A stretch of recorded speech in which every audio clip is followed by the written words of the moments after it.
আমরা মেয়েরা কোনো কিছুই ফেলি না, সেটা পুরনো জামা কাপড় হোক কিংবা পুরনো কোটোবাটা, সব কিছুই সযত্নে তুলে রেখে দিই পরে কখনো কাজে লাগবে বলে। সেই আমি বলুন তো কী করে এই 4 পিস পাউরুটিকে ফেলে দিই? ফ্রিজ খুলতেই দেখি 4 পিস পাউরুটি পড়ে আছে। সবাইকে বললাম অনেক করে, কেউই খেতে রাজি হলো না।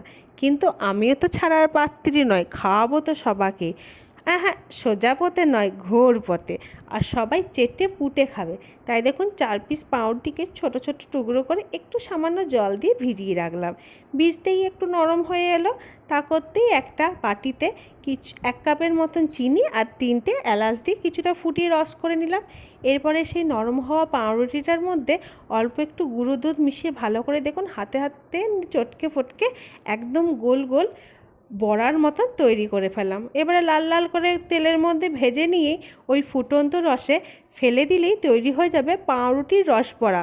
কিন্তু পাউরুটির রসবড়া বললে তো খাবে না, শুধু বলতে হবে রসবড়া, তাহলেই দেখবেন চেটে ফুটে একদম বাটি সাপ।